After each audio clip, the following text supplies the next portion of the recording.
Y equals to square root sine x plus square root sine x plus square root sine x plus so on up to infinity. उसी type का question है बेटा। इसमें मैंने तुम्हें पहले बताया था कि जहाँ से पैटर्न रिपीट करना शुरू कर दे वहाँ पे आप वापस क्या रख दोगे, वाई। अब पैटर्न क्या आपका square root sine x plus, ठीक है, फिर से square root sine x plus, यानी कि पैटर्न कहाँ से रिपीट होना शुरू हुआ, यहाँ से। तो आप इस पूरे को क्या लिख दोगे, फिर से वाई, ठीक है। अब देखो y equals to sine x plus y की पावर हाफ, आपको निकालना क्या है, dy बाई डी एक्स। अब देखो यहाँ पे ना आपको दोनों साइड लॉग लेने की ज़रूरत नहीं है, ऑल्दो अगर आप ले लोगे तो कोई गलत नहीं है क्वेश्चन, बस थोड़ा सा लेंदी बन जाएगा। क्यों लॉग लेने की ज़रूरत नहीं है, क्योंकि पावर देखो ध्यान से हाफ है, कोई नंबर है, ऐसा नहीं है कि पावर में y या फिर x आ रहा है, पावर में क्या है, हाफ। तो आपको लॉग लेने की ज़रूरत नहीं है। हाँ, आप एक स्टेप देखो, यहाँ से आप डायरेक्ट कर सकते हो differentiating both side with respect to x। आप इधर लगाओगे dy बाई डी एक्स, यहाँ लगाओगे D by d x of sine x की प्लस वाई की पावर हाफ। पहले पावर का होगा हाफ, हाफ माइनस वन, फिर जो भी अंदर है उसका होगा। एक और थोड़ा सा जो इस क्वेश्चन को थोड़ा सा इजीली कर देगा वो ये है कि हाफ को हटा लेते हैं पहले। हाफ हटता कैसे है, स्क्वेयरिंग बोथ साइड से। तो अगर आप स्क्वेयरिंग बोथ साइड करोगे तो इधर आएगा y square equals to sine x plus y, ठीक है। अब देखो अभी तक के क्वेश्चन में हम क्या कर रहे थे कि पावर के ऊपर या तो x था, जो पावर थी वो तो या तो x में थी या फिर y में थी, तो हम दोनों साइड लॉग ले रहे थे। यहाँ पे पावर क्या है, हाफ, तो हाफ है तो इसलिए हमने क्या कर लिया, पहले स्क्वेयरिंग बोथ साइड। अब ऑब्वियसली नेक्स्ट स्टेप क्या होगा, डिफ्रेंशिएटिंग बोथ साइड। तो अगर आप डिफ्रेंशिएटिंग बोथ साइड यानी कि दोनों side d by d x लगाओगे तो d by d x of y square equals to d by d x of, देखो यहाँ पे बीच में प्लस है तो d by d x sine x के ऊपर अलग से आ जाएगा plus d by d x y के ऊपर अलग से आ जाएगा। अब यहाँ पे ये चीज़ ध्यान से सुनना है इस क्वेश्चन में, इसकी डिफ्रेंशिएशन सुननी ज़रूरी है। देखो बहुत से बच्चे d by d x of y square को लिख देते हैं, ये तो मैम टू वाई हो गया। हमेशा ध्यान रखो आपने एक्सप्लिसिट इम्प्लिसिट फंक्शन पढ़ा है, वो कहीं पे भी यूज़ हो सकता है। डिफ्रेंशिएशन किसके रिस्पेक्ट में कर रहे हो आप, एक्स के रिस्पेक्ट में, तो ठीक है पावर का पहले करोगे टू आगे आएगा, वाई की पावर बचेगी वन। पर बेटा अभी डिफ्रेंशिएशन ख़त्म नहीं हुआ, क्योंकि जब आप वाई के एक्स के रिस्पेक्ट में करोगे तो वो क्या आता है, d y by d x. हाँ, अगर आप d y d x of x square करोगे तो वो ज़रूर टू एक्स होता है, क्योंकि जब एक्स का एक्स के रिस्पेक्ट में होता है तो वो इंटू में हो जाता है वन। पर यहाँ तो वाई है तो वाई का एक्स के रिस्पेक्ट में that is d y by d x. Sine x का डिफ्रेंशिएशन कॉस एक्स, ये आ गया आपका d y by d x.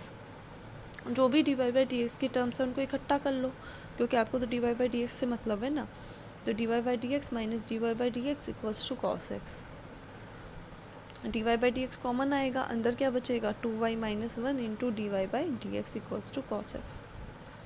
तो d y by d x की वैल्यू क्या आ जाएगी, cos x upon two y minus one, ठीक है। ये आपका यहाँ पे ख़त्म है लॉगरिथमिक डिफरेंशिएशन। नेक्स्ट है बेटा पैरामेट्रिक फंक्शंस और उनकी डिफरेंशिएशन।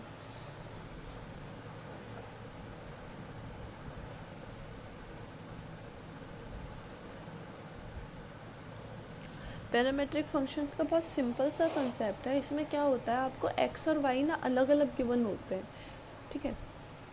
इसमें एक तीसरा वेरिएबल इन्वॉल्व हो जाता है। देखो शुरू में आपने पढ़ा सिर्फ एक्स, फिर आया आपके पास एक्स भी आ गया वाई भी आ गया, ठीक है। अब आपका क्या आ रहा है, एक्स भी है वाई भी है और कोई तीसरा वेरिएबल भी है।